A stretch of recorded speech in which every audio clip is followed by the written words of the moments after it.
beautiful day. Yeah. Hi, I'm Panita. Hi, I'm Daniel. Hi, Dan. Hi. Well, actually, I know somewhat about car maintenance, but for the eco-friendly car, I don't know that much. So far, I've repaired gasoline cars, but as the trends are shifting to electric vehicles, I'm a bit nervous, I gotta say. That's natural, but don't worry. I'm going to explain everything in detail. This course consists of 10 sessions. The first session is about the basics of eco-friendly vehicles. The second and third sessions will deal with electrified vehicles. The fourth session will discuss hybrid electric vehicles. In the fifth one, we'll learn about high voltage. And in the sixth session, we'll talk about a vehicle using high voltage. Okay. The seventh and eighth sessions will be related to understanding a high voltage system, and that, Punita, will help you with the maintenance of an eco-friendly vehicle. And the final two, the ninth and 10th sessions, will review personal protective equipment and the procedures for safe maintenance of eco-friendly vehicles.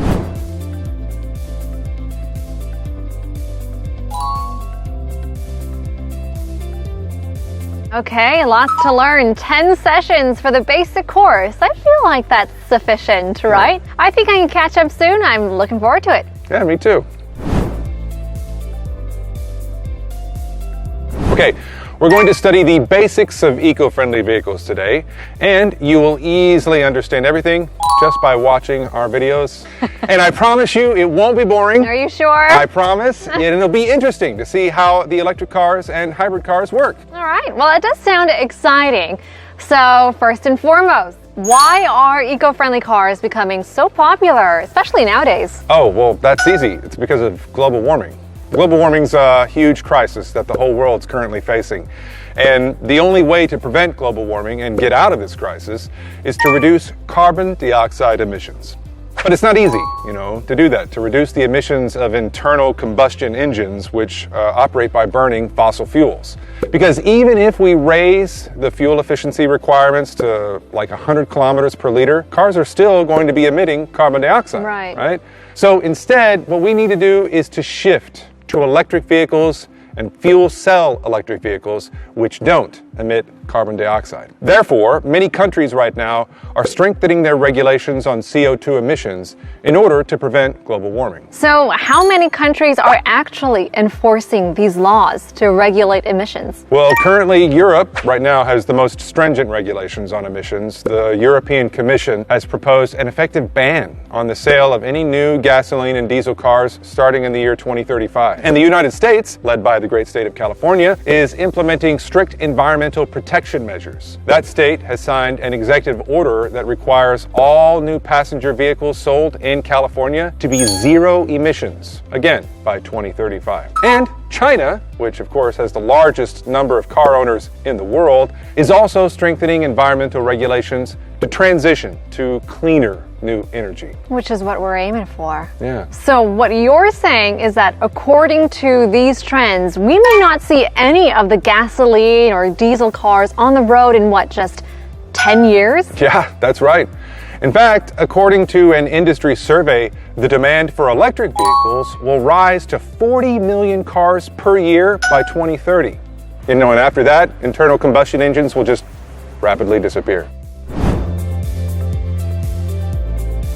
Companies are also right now making a lot of efforts to achieve carbon neutrality. Yeah, that's kind of a buzzword, carbon neutrality. But I gotta say, I don't really know the exact definition. What is carbon neutrality?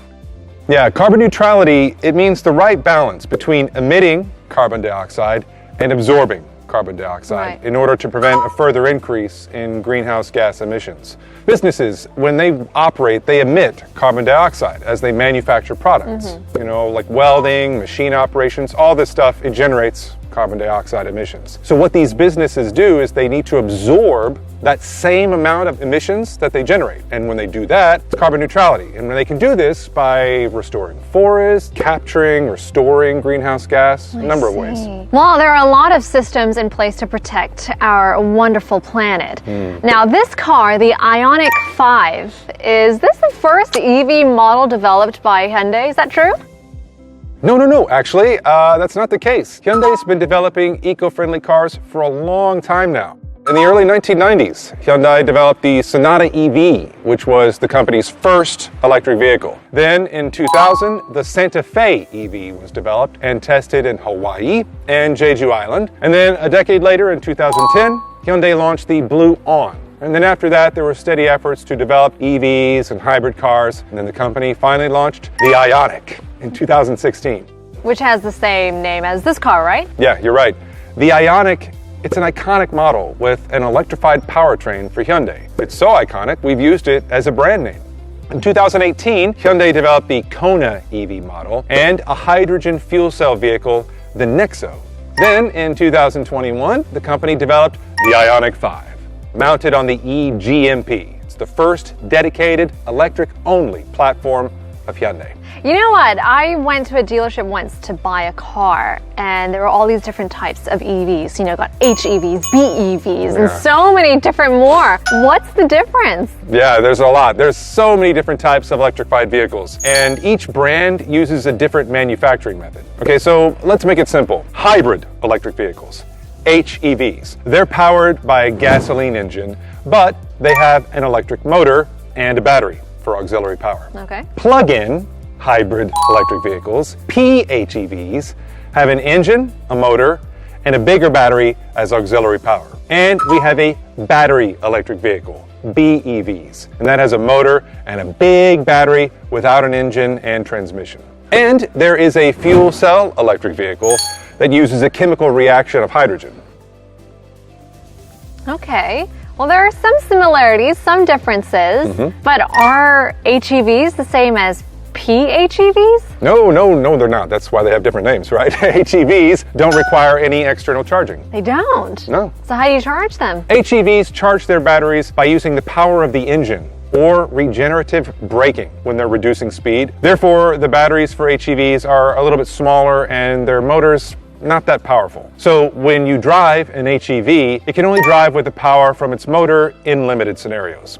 Plug-in hybrid vehicles, PHEVs, charge their batteries with regenerative braking and engine power, just like the HEVs, but they also use an external source of electricity. Got it? Okay. Yeah, PHEVs, they're designed to travel a few dozen kilometers using only the motor and the battery.